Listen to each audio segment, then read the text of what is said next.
ప్రభునందు నాకు అత్యంత మిక్కిలి ప్రియమైన వాళ్ళరా, మరొకసారి మరి ఈ యూట్యూబ్ ద్వారా మిమ్మల్ని అందరినీ కలుసుకోవడానికి ప్రభు కృప చూపించాడు.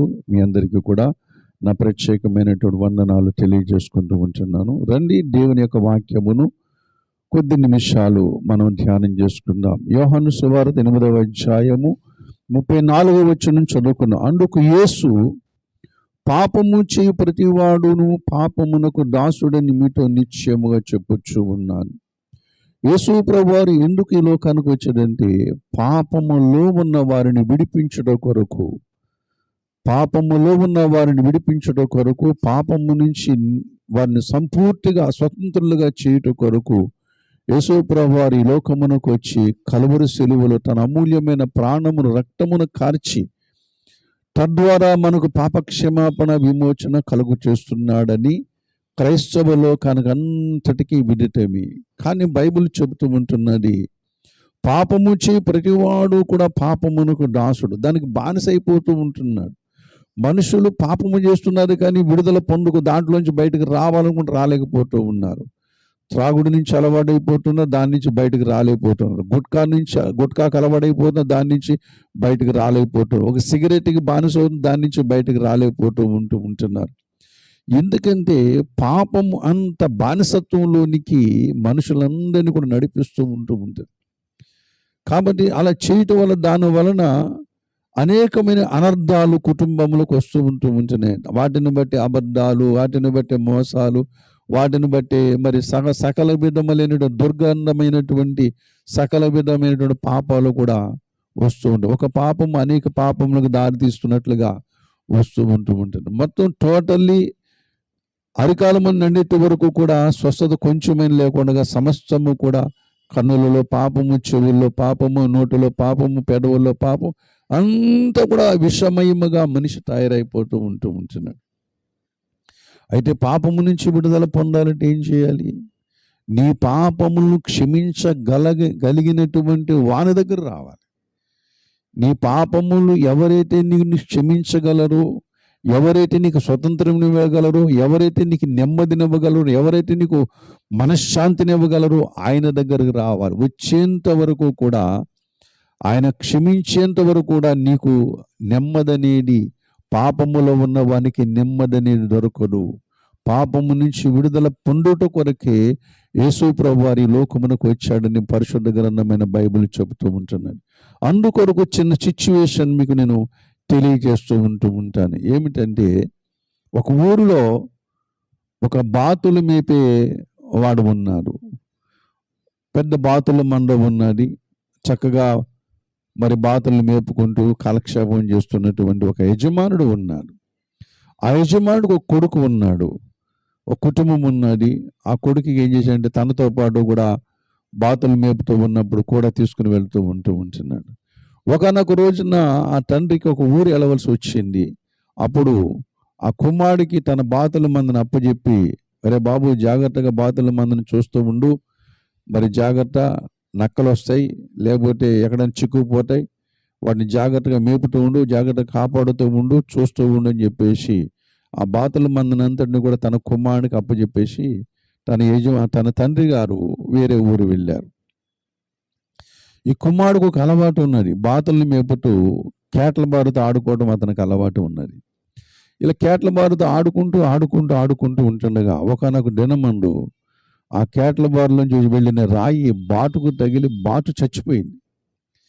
చచ్చిపోయిన తర్వాత ఆ బాతుని ఏం చేశాడంటే చిన్న గొయ్యి తీసి గోతులు కప్పెట్టేశాడు. ఎవరికి తెలియకూడదు, నాన్నకి తెలియకూడదు, నాన్నకి తెలియతే నన్ను కొడతాడు, తిడతాడు, చంపేస్తాడు అని చెప్పేసి ఆ బాతుని ఏం చేశాడంటే అక్కడ గొయ్యి తీసి గోతులు కప్పెట్టేశాడు. కప్పెట్టేసిన తర్వాత ఉదయం సాయంత్రము బాతులు మేపుకొని ఇంటికి వచ్చేస్తూ ఉంటుంది సమయంలో మరి ఇంటికి వచ్చాడు. గుండెలో కొంచెం భయం ఉన్నది, మనసులో కొంచెం భయం ఉన్నది. భయం ఉన్నప్పుడు అతను ఉదయం బయట భోంచేశాడు, పడుకున్నాడు. మళ్ళీ పొద్దున లేచి మళ్ళీ బాతులను తోలుకుని వెళ్ళాలి, మేపడానికి తోలుకుని వెళ్ళాలి. అప్పుడు ఉదయం లేస్తూ ఉన్నప్పుడు తన అక్క పిలిచి, అక్క అంటున్నది కదా, ఒరే నీళ్ళు పట్టురా అని చెబుతుంది. అదేంటక్క, నా పని కాదా, నీ పని కదా, నా పని బాతులను మేపటమే కదా అని చెప్పేసి అన్నాడు. అప్పుడు నీళ్ళు తెస్తావా తేవా అని చెప్పి గట్టిగా మాట్లాడింది. నేను తేను, అది నా పని కాదు, అది నీ పని. నా పని బాతులు మేపడం డాడీ చెప్పారు, నాన్నగారు చెప్పారు అని చెప్పేసి అన్నప్పుడు, అప్పుడు ఆ అక్క అంటున్నది, నువ్వు చేసిన పనిని నేను చూశాను, నాన్నతో చెప్పమంటావు అన్నప్పుడు ఒక్కసారి అతను గుండె గుతుక్కోమన్నది మాట. హల్లిపోయాడు. అరే, నేను బాతుని చంపిన సంగతి అక్క చూసిందంటే, చూసి తెలిసిపోయిందేమని భయపడిన. అలాగే అక్క, తెస్తాను చెప్పేసి నీళ్లు తెచ్చాడు. ఒకటి కాదు, చాలా బకెట్లు నీళ్ళంతా మోయించింది. తర్వాత వెళ్ళే ముందు అంటూ ఉంటున్నది కదా, వెళ్ళి నీళ్ళు తెచ్చాడు, వెళుతూ ఉంటాడు. తర్వాత రోజు కూడా ఇది అక్క ఎన్ని పనులు చెబుతూ ఉండు. ఒక రోజు వచ్చి ఇల్లు తోడవమంటుంది. తుడిసే బాధ్యత నీది కదా అక్కడ. నువ్వు చేసిన పని నాతో చెప్తాను, నువ్వు చేసిన పని నేను నాతో చెబుతానని చెప్పేసి అన్నప్పుడు, నేను చూశాను, కిటికీలో చూశాను నువ్వు చేసిన పని.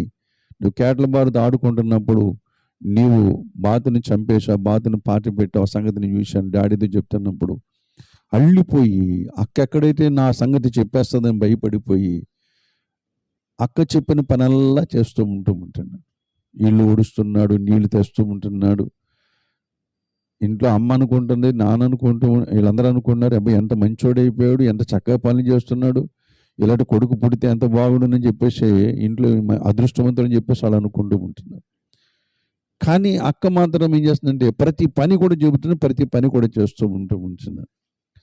ఇల్లు పోవడం మొదలుకొని, నీళ్లు చేయడం మొదలుకొని, బాధలు మేపడం మొదలుకొని, అన్ని పనులు కూడా అక్క ఏ పని చెప్తే పని చేస్తూ ఉంటున్నారు. ఒకానొక రోజున తన తండ్రి గారి ఇంటికి వచ్చారు. ఇంటికి వచ్చిన తర్వాత భయపడిపోతూ ఉంటున్నాడు. నాన్నతో చెప్పేస్తాడేమో ఈ సంగతి, నేను బాతుని చంపిన సంగతి నాన్నతో చెప్పేస్తాడేమో అని చెప్పేసి భయపడిపోతూ ఉంటున్నాడు. భయపడుతూ అన్ని పనులు చేస్తున్నాడు.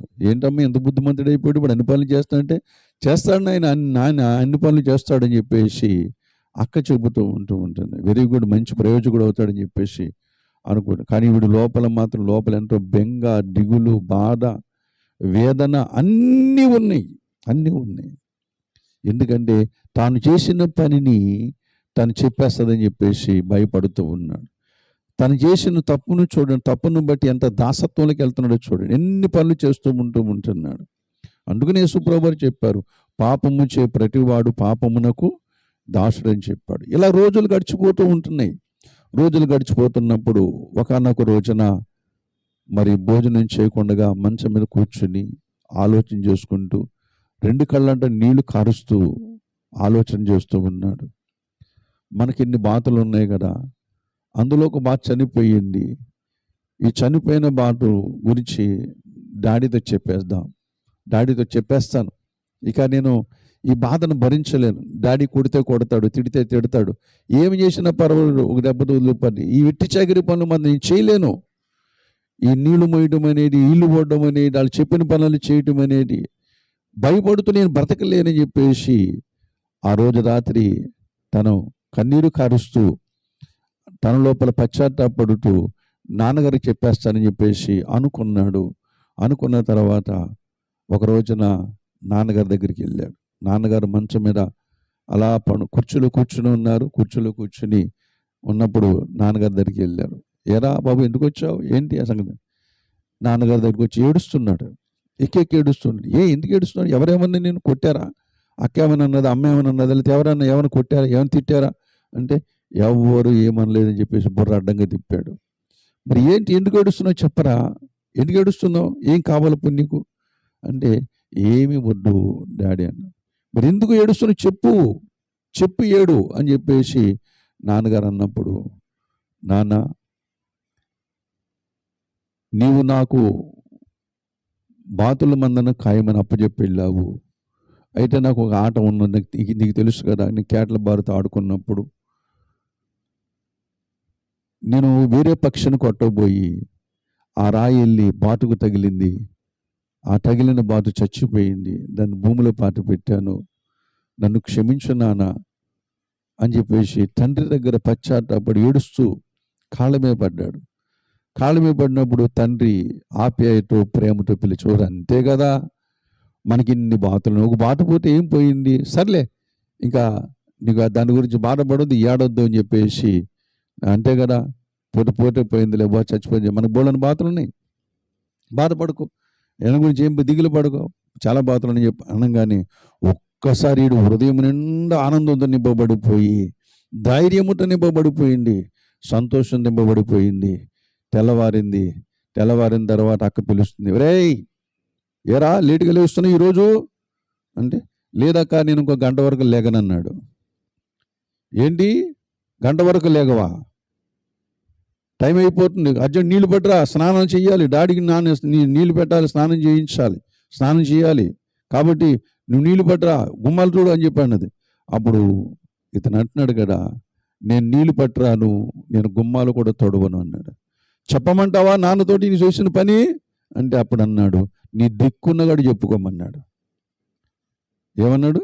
నీ దిక్కున్నగాడ చెప్పు. ఏంట్రా పొగరుతో మాట్లాడుతున్నా, నువ్వు అంత పొగరు వచ్చిందా, అంత ధైర్యం వచ్చింది నీకు అంటే, వచ్చింది లేక నీ దిక్కున్నగాడు చెప్పుకో. ఎవరితో చెప్పుకోవచ్చు? నీ తాతతో చెప్పుకో అని చెప్పేసి అంటూ ఉంటున్నాడు. ఒకప్పుడేమో పొద్దున్న పిలవకుండానే వాకలు తుడి చేసేవాడు, నీళ్ళు తెచ్చేసేవాడు, అన్ని పనులు చేసేసేవాడు. కానీ ఇప్పుడు ఏమన్నాడంటే, ఇప్పుడు నీ దిక్కున్నగాడు చెప్పుకోమంటూ. ఎందుకని? తాను చేసినటువంటి తప్పు, తాను చేసినటువంటి దోషము, తాను చేసిన పొరపాటు తండ్రి దగ్గర ఒప్పుకున్నాడు గనక అంత ధైర్యం వచ్చింది.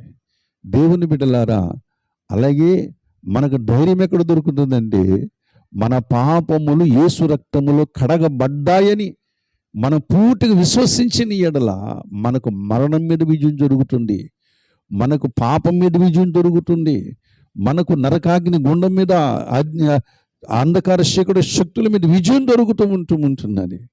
అంత ధైర్యం అని దొరుకుతుంది. యేసు ప్రభువును కలిగిన వాడు ధైర్యవంతుడే, ఎందుకంటే వారి పాపముల కొరకు ఆయన అమూల్యమైన రక్తమును ఖర్చాడు. ఇప్పుడు మనము పాపములకు దాసులము కాము, పాపములకు దాసులం కాదు, కానీ యేసుక్రీస్తుకు వారసులమయ్యాం. హల్లెలూయా. కాబట్టి పాపములో ఉన్నప్పుడు అంతా భయమే, యేసు ప్రభులో ఉన్నప్పుడు అంతా విజయము, సంతోషమే. కాబట్టి ప్రభునందు ప్రియమైనటువంటి వాళ్ళు ఎవరైనా కానివ్వండి, యవ్వన బిడ్డలు కానివ్వండి, ఎవరైనా కానివ్వండి, పాపములో నుంచి విడుదల పొందండి. పాపము నుంచి విడుదల పొందిన వాడే దేవుని బిడ్డలారా, దేవునికి దాసులు కండి, వాళ్ళే స్వతంత్రులుగా పిలువబడుతూ ఉంటారు, వారి జీవనం సాగిస్తూ ఉంటారు.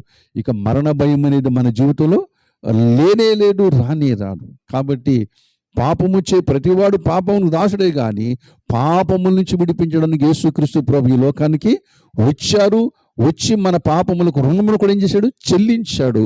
కాబట్టి మన పాపములు మన నెత్తి మించి ఎత్తివేయబడ్డాయి గనక, క్షమించబడ్డాయి గనక, దేవుడు తీసి అవతల పారేశాడు గనక మనం స్వతంత్రమే, కానీ పాపమునకు దాసులు మాత్రము కాము. కాబట్టి నువ్వు ఎటువంటి పాపములను యేసు ప్రభు దగ్గర చెప్పుకుంటే దేవుడు నిన్ను క్షమిస్తాడు, నీకు జయ జీవితం కూడా ప్రసాదిస్తాడు. ఈ మాటలు దేవుడు మన వినికులు దీవించునుగాక.